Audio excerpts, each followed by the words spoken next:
Hi everyone, my name is Lisa and I'm going to be presenting a paper titled Stress-Sensitive Neural Circuits Change the Gut Microbiome via Duodenal Glands. This is by Chang's lab, so let's just start. Okay, so the main points of this paper is that one, secretions from duodenal glands of the Brunner glands, also called BG, enhance the host defense by promoting gastrointestinal lactobacilli proliferation. So various lactobacilli bacteria have been associated with good health, and the bacteria seem to really thrive and survive on the mucus that the Brunner glands secrete. These glands, the Brunner glands, are innervated by the vagus nerve, and stimulating the Brunner's glands will secrete the mucus, and inhibiting the nerve will inhibit mucus secretions. The third point is that the central amygdala neurons stimulate the Brunner's glands through that vagal nerve. So now we're getting into the brain territory and the amygdala. And then the fourth point is that what causes this amygdala neurons to either inhibit or excite the Brunner's glands, stress actually inhibits the central amygdala, thereby um, suppressing the Brunner glands activity. Okay, so those are the four main points, and every experiment is going to be kind of centered around one of these four tenets. So let's start off with what are the Brunner's glands? They exist in the duodenum, which is that part of the intestine right after the stomach, and at the beginning of the intestines and in the submucosa layer. So not the top layer, but in that deeper submucosa layer. And they protect the duodenum by secreting from the stomach acid by secreting mucus. And mucus is an alkaline fluid, and it's going to be a protective film for that gut. Okay, so how did they really study the Brunner glands activity? So they used GCAMP6, which is a neural activity marker. The group made mice to express fluorescent GCAMP6 specifically in the Brunner's glands. So the group also implanted an abdominal glass window so they could image the intercellular calcium activity in the live mice. You can see the Brunner glands neural activity in green here. So that's the square diagram on the left, and the TD purple is going to be the positive control, so just very non-specific cell staining. This bottom row is showing the intracellular movement of calcium in the Brunner gland cells. So you can see that there is activity in these cells by the brightness of the green at different points of time. So it's a little brighter here, a little brighter here, and then that's just the excitation points. Okay. Okay, so now that the group was able to make a fluorescent model to see Brunner glands activity, how were they going to simulate it? They used a peptide called cholecystokinin, CCK, and through an IP intraperitoneal cavity injection, they allowed them to stimulate the Brunner glands electrically and prove that all that green neural imaging from the previous slide is in fact functional. On the left, this graph here, it shows that administering CCK, the Brunner glands showed some emptying. So mucus secretion, that's what this void score really means. Compared to the saline control, which did not have any kind of emptying effect. The graph on the right shows the the Brunner glands activities in a couple conditions. The second and third row show the BG after a vagotomy and a nodose lesion. So they're basically cutting the vagus nerve here, or the nodose, which is a ganglion under the vagus nerve, has been destroyed. And you can see that these two rows have pretty much no activity, even after CCK administration.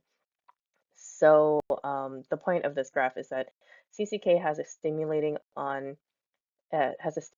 effect on the Brunner glands through the vagus nerve specifically. This is a graph that shows that CCK again stimulates the Brennus gland by emptying out mucus. Another injection, after injecting CCK into animals daily for a week, there is an increase in lactobacilli in both the small, the large, and the fecal samples. So CCK effectively translates to more mucus lactobacilli proliferation. Here is another graph that shows that compared to a saline control, there are more total lactobacilli in the small and the large intestine. Not shown here is the fecal samples, which are very similar in trends. So these are volcano plots comparing relative bacteria abundances after 7 days of CCK treatment in the large and small intestines. Particularly, Lactobacilli Johnson increased in both areas. So there's a little more diversity um, in all of the samples seen after CCK. So next up, the group tested whether removing the Brenner glands would have a detrimental effect. They did this by either removing the Brenner glands surgically or cutting the vagus nerve, so that vagotomy. They found that the bacteria population was abolished in Brenner glands resected animals, even though there was a CCK administration. So, and this graph on the right is the same thing, but this is after a vagal denervation. So you're seeing that after CCK in a regular animal, that there's relatively more abundant bacteria. In a resected animal, it stays about the same. There is almost no increase in bacteria. Same with the vagal denervation, same trends. So, where in the brain does the Brenner's glands really connect to? So, they found that this particular area called the DMV, the dorsal motor nucleus of the vagus, um, it's in the brainstem and it is connected to the vagus nerve and largely controls the gastric motility and secretions. The DMV is shown to be directly connected to the Brenner's gland via the vagus nerve. So using a viral vector with a super long name that's not included here, the group made a choline acetyltransferase, so a chat IRES Cree mouse model.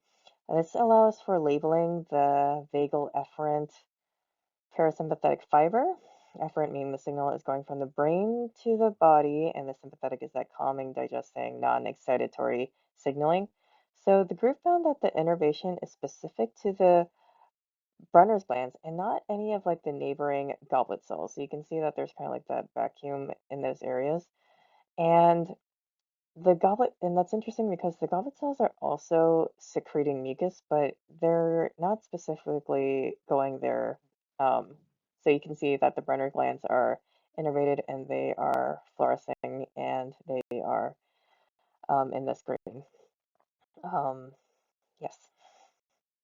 Okay, so what did they do with this new mouse model? They stimulated and destroyed the DMV and the nerve. So there are a couple of findings on this slide. First, a graph is not shown here to reflect this, but after injecting the mice with CCK, there was DMV and subsequent Brenner glands signaling. Second, they also tested um, this model, but injected another adenosine vector with red fluorescence so that the DMV GP conditions, so that's the DMV GP conditions on this graph. This induces activity and led to more bacillus growth. Third, they injected another viral construct to destroy the vagal neurons, so that's the DMV CAS condition. So this vector is going to destroy the neurons, and this vector is going to induce activation. And the ones with the vagal destruction is going to have the opposite effects. The lactobacillus were suppressed when these nerves were destroyed. So you can see here that in the GQ activated conditions that there was more growth compared to the CAS conditions where there was destruction and therefore less bacteria. And that is pretty much true for every condition here. um, for lactobacillus, a different strain that was seeded, total number of lactobacilli, and the Brenner glands emptying out. Okay, so now the group wants to test how Brenner glands ablation. So they developed a new mouse model as well as used the resectioned animals. And this is going to be a triple mutant over here. And this mouse is going to express diphtheria toxin receptor on the Brenner glands. So when you're able to administer diphtheria toxin into the mouse, it's going to mimic resectioning. It's going to absolutely destroy the Brenner glands. And why, and if you're wondering, like, why make a mouse that mimics resectioning when you could just use surgically resectioned animals, I would say that having a model that can turn off and on the ablation can make the data a little more robust. So you're going to use BG resection mice that were through surgery as a positive control. So it's not pictured here, but one thing to note here is that they found that both mice that had the diphtheria, the triple mutant diphtheria mouse and the surgically ablated mice, they had both a slightly lower body weight and had higher preference for fiber-rich foods compared to just the neutral control mice. They also noticed that in these mice, there were neural activity in the celiac ganglia, probably from the microbiome changes. And this FOS count over here refers to phosphoreactivity or phosphoprotein expression, which is a neural activity marker. This is a quick slide. So if the celiac ganglia are activated, how does this really affect the animal? It causes the gastric enlarging and spleen shrinking. So the stomach is getting larger, but the spleen is getting smaller. Interestingly, if the celiac ganglia were removed, the stomach and the spleen sizes were reverted to normal in both Brenner glands ablated models. So those mutated and the surgically ablated Brenner gland models. Okay, so we now know that the Brenner glands are innervated by the vagus nerve and they're controlled by the DMV and can affect lactobacilli populations. So now we are examining whether changes in the Brenner glands can make the mice more susceptible to infection and mortality. First, they infected the mice with E. coli via an oral gavage, which is kind of like a stomach tube, and they found that there are more of these harmful bacteria in the stool sample of the Brenner glands ablated, that triple mutant diphtheria toxin mouse in these stool samples. So they were not able to fight off pathogenic bacteria as well. The group also infected the mice with a very serious Staphylococcus xylosis bacteria in both the triple mutant and the resectioned mice, and they had a even worse mortality outcome. You can see here that the triple mutant started to really die off by day 5, while the other controls seem to have survived much longer. Um, and the control mice even all survived the infection after either a saline or just were not affected. So in line with the vulnerability to infection, the group saw that there was more intestinal permeability in the triple mutant and the resectioned mice, the Brenner gland resectioned mice. The control here is the resectioned duodenal layers and also the sham surgery. So that's like going to be the dual lesion and the sham. The measurement here is for the dextran in the serum, meaning that there was a measuring of green color that was injected into the lumen that crossed into the bloodstream. So that determines gut penetration. So this first graph shows that the genetically Brenner glands ablated mice also had more gut permeability compared to the genetically duodenum ablated mice after their surgeries. This second graph shows that when the mice have had surgery to ablate their Brenner glands or duodenum, they both still have some gut permeability after 2 weeks. Um, the first graph shows that there's actually, so this third graph actually shows that there's some healing for the dual lesion mice, but both of the resectioned mice both have still very leaky guts. So now we're going into some therapeutic territory. Injecting probiotics into the guts of the mice was shown to be very restorative for them. So one effect was that their stomach shrank, their spleens regrew, and the mucosa lining grew thicker again. They also had some weight gain, and they were also more likely to survive a Staphylococcus xylosis infection. So here is going to be a section of the mucus lining in a genetically Werner gland ablated mice. You can see here that the probiotics led to a thicker mucosa lining versus the saline, um, probiotics and saline, and they have different effects. And on the right, you can see that the Werner glands ablated mice were also more likely to survive as Staphylococcus xylosis infection when they were given probiotics.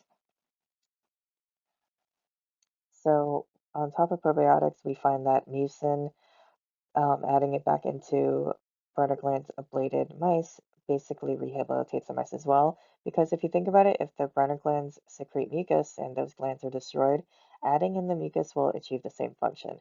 Kind of like how when type 1 diabetics inject insulin instead of making it themselves. On the left, we're able to see that the spleen size and the spleen weight are restored. There was some shrinkage when the Browner glands were destroyed, but when you're adding mucin back in, you're seeing that these organs are once again more functional. And here we're seeing the same kind of graph where you're seeing a thicker mucosa lining after the probiotics. This is after the mucin it has been added. The mucus lining is much thicker and more protective. On the right, same as before, we're seeing that same experiment where you're seeing there is more survival after a Staphylococcus xylus infection. You're seeing that the triple mutant ablated mice are not surviving very well after those infections, but after giving them some mucus, they're able to live much longer. Okay, so this is the final slide on the benefits of mucin. There was an increase in the lactobacillus population in the stool. Um, the group seeded E. coli in the guts of the mice and found that the mucin prevented the infection from spreading too much. So after getting some mucin, you see that there is an increase in the lactobacillus, which is really great. And if you're after the mucin, you're seeing that the E. coli has actually gone down compared to the water. So you're seeing that there is more of the positive bacteria and less of the bad bacteria. Okay, so how does stress affect this entire system? The group found that while the DMV we talked about earlier in the brainstem can be stimulated to activate the Brenner glands, there is an area above that, the central nucleus of the amygdala, which is a higher order of thinking and deeply associated with emotion regulation. The group was able to use CCK administration to determine that the connection is bidirectional, meaning the gut sends signals to the brain and the brain sends signals to the gut. This largely implies that the emotional state and the microbiome can influence each other. So this is kind of a interesting figure for what we've discussed so far, that the central nucleus of the amygdala is all connected to the DMV and the vagus nerve and the Brenner's gland, which leads to more lactobacilli, which leads to just general overall health. And there is a direction that these things kind of go to. So the group wanted to control the stress that mouse could experience, so they generated mice with inhibited and activated CEA and also stressed them. So the amygdala, they had the activated controls and the inhibited amygdala controls. And the group also wanted to stress them by either restraining them once, multiple times, or just let them be free. Um, and the pick data here is presented is the male mice. The female data also was very, very similar. So they found that activating the amygdala turned on the burner glands and led to more lactobacilli counts, lower pathogenic E. coli, lower pathogenic Staphylococcus, and also very normal spleen weights. And the opposite is true for the chronically stressed CEA inhibited mice and the chronically stressed wild type mice. So you're seeing that the stressed and the amygdala inhibited mice are going to have less bacteria in the stool, and they're also going to have higher E. coli, um, higher Staphylococcus, so a little more mortality there. Um, Not necessarily for this condition, but they're also going to have lower spleen weights, which we saw were very detrimental to their health. So, kind of wrapping up, so the group did a lot of experiments on mice to prove the connection among the Brunner glands, the vagus nerve, and the amygdala, stress, the lactobacilli, and health and survival, and how ultimately stress inhibits the amygdala, which suppresses the Brunner glands, which impacts the mucus layer and the health of the mice. And they've been able to prove that the reverse is also true. Something that this paper does say is that one limitation of the study was due to the surgeries, they were unable to make any germ-free mice. So that's something that they would need to explore in further studies. Another question that I would like to kind of pose, and something else I would like to explore is what positive emotional states can do to increase the gut microbiome, if any. Thank you.